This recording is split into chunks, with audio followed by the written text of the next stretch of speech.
नमस्कार दोस्तों, आज हम बात करेंगे लेखकों के दायित्व की, उनकी जिम्मेदारी की। रचनाकार जो हैं और खास करके डोगरी के रचनाकार, क्योंकि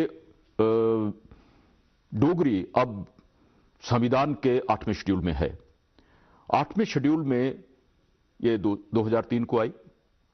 काफी स्ट्रगल इसके लिए लेखकों ने, सभी लोगों ने काफी जोर लगाया, स्ट्रगल की। 12 साल लगातार स्ट्रगल करने के बाद, और पूरा जो लोग इसमें शामिल थे, चाहे वो सियासी थे, चाहे आम लोग थे, चाहे दूसरे थे, और लेकिन कहा मतलब जो लेखक थे उनका इनिशिएटिव था। तो जब लेखकों का इनिशिएटिव था और सभी लोगों ने साथ दिया, भाषा 8वें शेड्यूल में आ गई। तो अब उन लेखकों की जो सारे के सारे डोगरी में लिख रहे हैं, उनकी क्या जिम्मेदारी बनती है, इस बारे में हम बात करेंगे। और बात करेंगे हम डोगरी के जाने माने लेखक पद्मश्री डॉक्टर जितेंद्र उधमपुरी जी से। डॉक्टर साहब, आपका स्वागत है।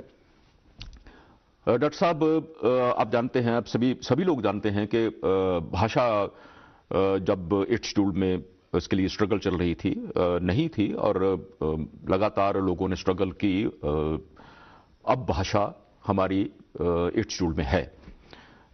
हम अब ये मान के चलते सिर्फ 8th शेड्यूल में नहीं है, अब तो हमारी सरकार ने भी इसे ऑफिशियल लैंग्वेज भी बना रखा है। स्कूलों में पढ़ाई जा रही, स्कूलों में पूरी तरह से नहीं, लेकिन हायर सेकेंडरीज में पढ़ाई जा रही है, कॉलेजेस में पढ़ाई जा रही है, एमए और पीएचडी इसमें हो रही है। तो आप क्या समझते हैं कि ऐसी सिचुएशन में हमारा जो डोगरी का लेखक है उसका क्या दायित्व बनता है, क्या जिम्मेदारी उस पर आयत होती है? मोहन सिंह जी, आपने बड़ी पते की बात की। डोगरी ज़बान की उम्र, डोगरी साहित्य की उम्र बहुत कम है, लेकिन इतने कम अरसे में भी डोगरी वालों ने बहुत अच्छा लिखा है। डोगरी के लेखकों ने, डोगरी के शायरों ने बहुत काम किया है, और अब दूसरी कौमी ज़बानों के ऐन कंधे से कंधा मिलाकर चल रही है।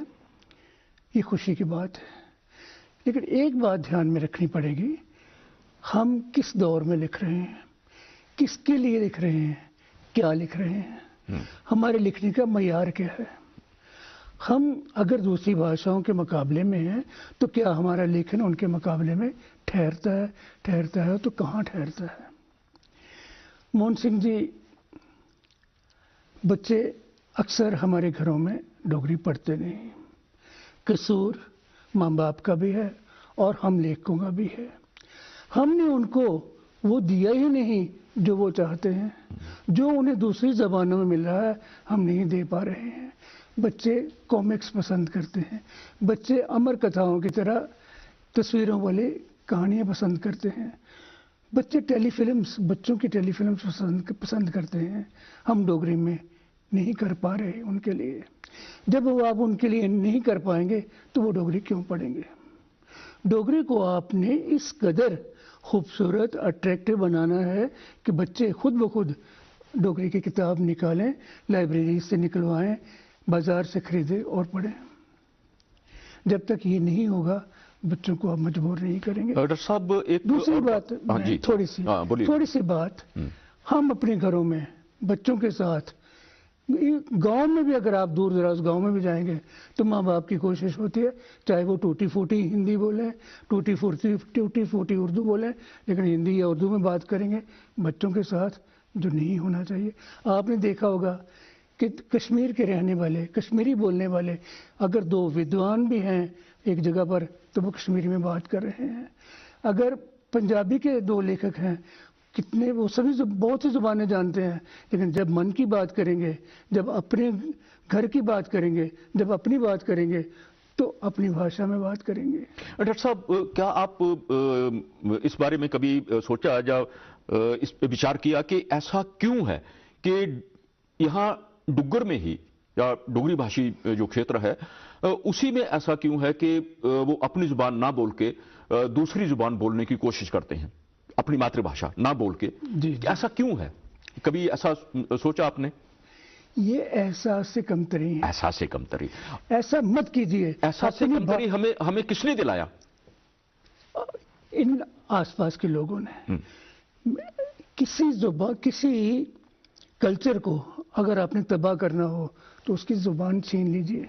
उसकी जुबान अगर आप छीन लेंगे तो वो उसका कल्चर अपने आप तबाह हो जाए, मिट जाएगा। अगर आपने अपने कल्चर को जिंदा रखना है, हमारे पास बहुत है, हमारे विरसे में बहुत कुछ है। डोगरी जुबान इतनी मीठी है, बंगला और डोगरी सब जुबानों से मीठी जुबान है। हमारे विरसे में बहुत कुछ है। हम डोगरे एक ऐसी कौम है जिसने कभी पीठ नहीं दिखाई मैदान जंग में। डोगरों ने नाम कमाया है, डोगरों ने कुर्बानियां दी हैं। एक भी डोगरा सरदार आपको ऐसा नहीं मिला होगा जो पीठ दिखाकर वापस आया हो। डोगरों के पास पहाड़ी चित्रकला है। दुनिया की कोई आर्ट गैलरी नहीं है मोहन सिंह जी जहां आपको गुलेर, चंबा, कांगड़ा, जम्मू, पुंछ, कलम के नमूने न मिले। हमें फख्र करना चाहिए, ये हमारी विरसा है, ये हमारा विरसा है। ऐसा नहीं लगता आपको कि हमें साजिशन बांटा गया है और हमें ये, जैसे आपने कहा कि एहसास कमतरी, एहसास कमतरी हमें उसमें धकेला गया कि तुम ये है, ये कुछ नहीं है, ये कुछ नहीं है। जबकि अभी आपने कहा कि हमारी इतनी रिच हेरिटेज है, रिच फोकलोर है, और देखते देखते वो हमसे लुप्त होता जा रहा है। हम उसे संभाल नहीं पा रहे। मोहन सिंह जी, ये जो हमारा लोक अदब है, जो हमारा असासा है, वो इतना खूबसूरत है कि बहुत कम जबानों में ऐसा आपको मिलेगा। हमारे पास ऐसी लोक कथाएं हैं जो साल भर किस्त दर किस्त चलती हैं। हमारे पास इतने प्यारे गीत हैं जिनका कोई मुकाबला ही नहीं। लोक गीत हैं, लोक कथाएं हैं, बुझारतें हैं, मुहावरे हैं। और फिर कलाकार, इतने बेहतरीन कलाकार हमारे यहाँ बिल्कुल हमारे पास बहुत कुछ है, लेकिन हम संभाल नहीं पा रहे। लेकिन इस सब में लेखक की कितनी जिम्मेदारी बनती है और वो क्या कर सकता है? क्या इसमें कोई और लोगों की भी जिम्मेदारी है कि सिर्फ लेखक वर्ग ही? पूरे समाज की जिम्मेदारी है। लेखकों के साथ समाज की पूरी जिम्मेदारी है। उस समाज में सभी फिरकों के लोग शामिल हैं। डुग्गर में हर रहने वाला डोगरा है। ये सब डोगरों की जिम्मेदारी। देखिए, जैसा अभी आपने कहा, पहले कहा कि कॉमिक्स नहीं है दूसरी, और आज तो डिजिटल दौर है, अब तो वो कार्टून कल्चर आ गया है बच्चों में। तो ये सब करने के लिए आप जानते हैं इसके लिए सरमाए की जरूरत हुई। तो सरमाया तो लेखकों के पास नहीं है, किसी भी लेखक के पास नहीं होता है। दुनिया के जितने भी लेखक हैं, हो सकता है वेस्ट में कुछ लोगों के पास बहुत पैसा हो, कुछ लोग ऑप्शन हो सकते हैं, अदरवाइज नहीं। जो इसके लिए अर्थ शास्त्र जो है, जो माली जो इमदाद है, वो करेगा। वो कौन करेगा? वो करे जा तो सरकार या फिर जो धनिया है। मोहन सिंह जी, मैं एक छोटी सी बात कहूंगा, उससे भी ज्यादा जरूरत जज्बे की है। अगर आप में जज्बा है, प्रेमचंद जी कौन से बड़े अमीर थे? बिल्कुल सही। अगर आप में जज्बा है, एक मिनट, मुंशी प्रेमचंद और भारतेंदु की मिसाल जो है वो बिरली है। वो बहुत कम लोग होते हैं, भारतेंदु जैसे या मुंशी प्रेमचंद जैसे, जो पूरा अपना घर फूंक तमाशा देखते हैं। मोहन सिंह जी, मैं एक छोटी सी मिसाल दूंगा। जब मैंने एकेडमी ज्वाइन की, ये बात 1976 की है ना, 1970 की है। 6 साल में एकेडमी में रहा। हम लोग हर शाम को कभी किसी गांव में, कभी किसी गांव में मुशायरे को ले निकल जाते थे। मुशायरे करते थे, नाटक करते थे, लोक नाटकों पर जोर देते थे। कहाँ गया वो जज्बा? वो जज्बा नहीं है। ये और जिम्मेदारी एकेडमी की भी है, जिम्मेदारी संस्थाओं की भी है, इनके अलावा आम आदमी की जिम्मेदारी भी है। मैं कहूँगा हर डोगरे की जिम्मेदारी है कि अपनी डोगरी की खातिर पूरे जज्बे से काम करें, पूरी सेक्रीफाइस से काम करें। और जो जुबान है तो आपका कल्चर है, कल्चर है तो आप हैं। बिल्कुल, हमारी शनाख्त उससे जुड़ी हुई है। जी बिल्कुल। और इसके लिए लेखकों की जिम्मेदारी जो है, जैसे आपने कहा, लेखकों की जो रचनाकार हैं उनकी जिम्मेदारी तो बनती ही है कि वो काम करें, और सिर्फ काम ना करें, वो लोगों को कोई ठीक राह भी दिखाएं।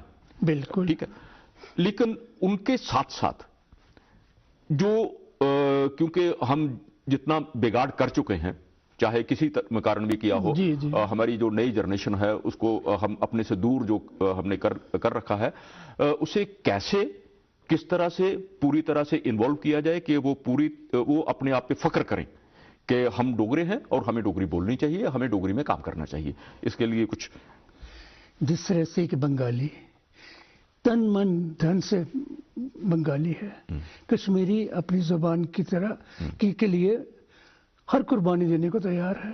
उर्दू वाले जी जान से उर्दू लिख रहे हैं, और उर्दू खूबसूरत उर्दू लिख रहे हैं।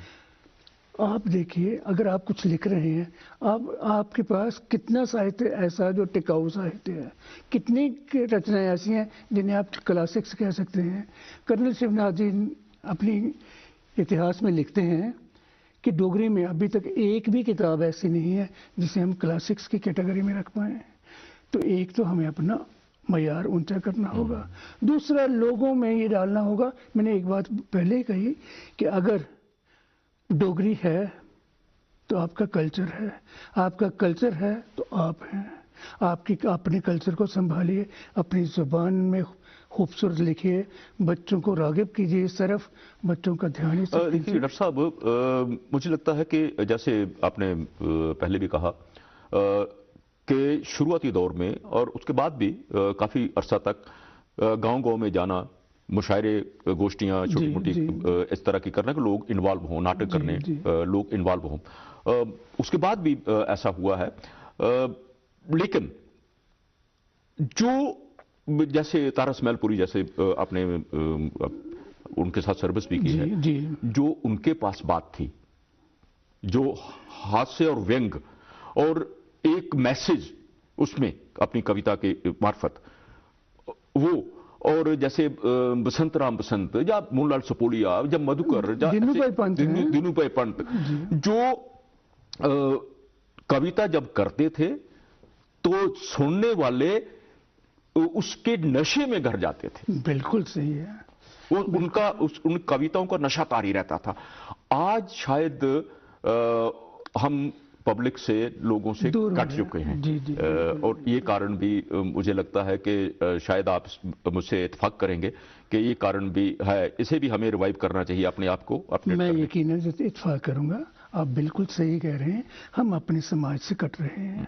उस लिटरेचर का कोई फायदा नहीं, साहित्य का कोई फायदा नहीं अगर हम अपने समाज से कट जाएं। हम किसके लिए जी रहे हैं?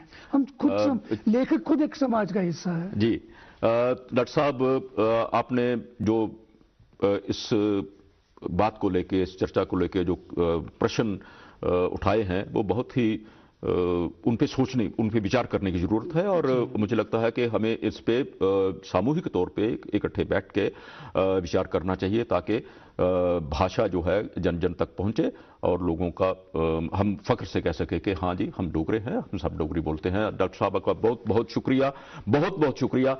आपका भी बहुत बहुत शुक्रिया।